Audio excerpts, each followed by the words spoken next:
नमस्कार, एक्वाकल्चर गुरु में आप सभी लोगों का हार्दिक स्वागत है। आरएएस की सीरीज़ चल रही है, लेकिन बीच में एक ऐसा वाक़या हुआ कि हमने सोचा कि कार्बन नाइट्रोजन रेशियो कैलकुलेशन के लिए जो एक्सेल शीट बनाई है हम लोगों ने, उसके बारे में थोड़ा जिक्र कर दिया जाए। कि हम लोगों ने एक्सेल शीट बनाई है, इसमें आप वैल्यूज़ डालेंगे तो ये आपको कार्बन सोर्स के अमाउंट के बारे में जानकारी तुरंत दे देगा कि कितना आपको टैंक में डालना है। तो शुरुआत करते हैं। Here we go to our first slide. सीधे हम लोग एक्सेल शीट पे चलते हैं। बायोफ्लॉक टेक्नोलॉजी में कार्बन नाइट्रोजन अनुपात को बदलकर बड़ी चालाकी से काम निकालना पड़ता है और ऐसी स्थिति उत्पन्न की जाती है जिसमें अमोनिया नाइट्रोजन के साथ ऑर्गेनिक कार्बन का उपभोग करा के विषमपोषी जीवाणुओं यानी कि हेट्रोट्रॉफिक बैक्टीरिया के विकास और गुणन को महत्वपूर्ण गति देनी होती है। एक्वा किसान द्वारा कार्बन सोर्स को कल्चर वाटर में मौजूद कुल अमोनिया नाइट्रोजन के संदर्भ में एक विशेष अनुपात में गणना करके पानी में डाला जाता है। तब ये प्रक्रिया चालू होती है। कार्बन सोर्स की मात्रा की गणना दो तरीकों से की जा सकती है, एक टैन की वैल्यू से और दूसरा फीड की मात्रा का उपयोग करके। आप 24 घंटे में कितना फीड खिला रहे हैं। एक्वा किसान आमतौर पर इन गणनाओं के लिए सहज नहीं होते और प्रतिकूल, अरुचिकर और आशंकित महसूस करते हैं।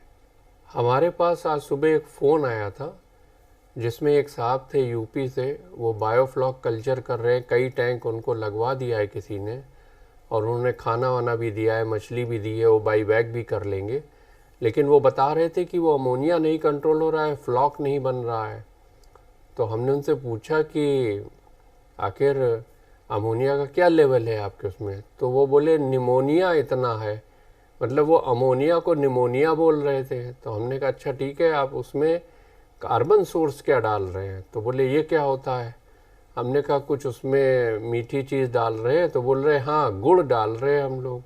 तो हम क्या गुड़ कितना डाल रहे हैं, कैसा मेरे ही उठते ही झोंक देती गुड़े मन। तो वो उसमें गुड़ डाल दे रहे हैं बगैर किसी कैलकुलेशन के और बगैर कुछ समझे। कहने का मतलब मेरा ये है कि लोग कल्चर कर रहे हैं लेकिन उनको ज्ञान नहीं है। लोग लगवा दे रहे सिस्टम, उनका चलता नहीं है, बाद में बंद हो जाता है। इसमें अच्छी खासी गणित है, अच्छी खासी केमिस्ट्री इन्वॉल्व है। तो जो भी इसको करे वो कम से कम कुछ बेसिक सीख ले और तब इसे करे। एक दो कल्चर कर लेगा तो फिर उसे समझ में आने लगेगा। तो इन गणनाओं को बहुत आसान बनाने के लिए हमने एक्सेल शीट बनाई है। इसके दो खंड हैं, एक टैन के लिए है और दूसरा फीड मात्रा के लिए। कल्चर के शुरुआती दौर में आपको फीड मात्रा, फीड का प्रोटीन, कार्बन नाइट्रोजन अनुपात और कार्बन सोर्स में कितना प्रतिशत कार्बन है ये जानना होगा। यहाँ पैसा भी डाल देंगे तो आपको ये भी पता लग जाएगा कि एक दिन में कितना आपका कार्बन सोर्स लगा, वो यहाँ पे बता देगा। तो सिर्फ ये पीले वाले सेल में ही आप वैल्यूज़ डाल सकते हैं और आपको आंसर मिल जाएगा। ये एक प्रोएक्टिव तरीका है। तो मान लीजिए यहाँ पर कार्बन नाइट्रोजन रेशियो हम 15 रखते हैं, प्रोटीन हम 40 करते थे। चलिए कैलकुलेशन के लिए देखते हैं। खाना हम 800 ग्राम रोज़ खिला रहे हैं और जो कार्बन सोर्स हम इस्तेमाल कर रहे हैं उसमें 42.11% कार्बन है और 50 रुपये किलो है ये कार्बन सोर्स हमारा। तो आप देख सकते हैं आंसर पहले ही आ चुका है। 24 घंटे में जितना भी प्रोटीन हमको मिला वो इतना है 0.2016 kg। 24 घंटे में जितना नाइट्रोजन मिला वो इतना है 0.032256 kg। 15:1 से अगर हम कार्बन नाइट्रोजन का रेशियो रखेंगे तो हमें कार्बन की ज़रूरत पड़ेगी 0.48384 kg। 24 घंटे में जो खाना हमने खिलाया उससे हमें कुछ कार्बन पहले ही मिल जाएगा, वो मिलेगा 0.2520 kg। तो जो बैलेंस बच गया वो 0.2318 kg आया, और इस कार्बन को देने के लिए आपको 0.5506 kg ये वाला कार्बन सोर्स मिलाना पड़ेगा, जिसमें 42.11% कार्बन है। तो ये पूरी शर्तें आपकी पूरी हो गई। इस तरह से आप इसे डाल सकते हैं। मान लीजिए आपका फ्लॉक नहीं बन रहा है तो आप इसको बढ़ाएंगे, 20 पे कर देंगे तो ये बढ़ गया। यहाँ पर देखिए आपको 0.933 kg कार्बन सोर्स आपको डालना पड़ेगा। तो इस पीले वाले में जो भी आप चेंज करेंगे उस हिसाब से आपका ये जो कार्बन है ये बदल जाएगा और आपको बता देगा कि आपको कितना डालना है। और 46 रुपये का आपको जो है गुड़ लग जाएगा या चीनी लग जाएगी, जो भी आप यहाँ पर डाल रहे हैं।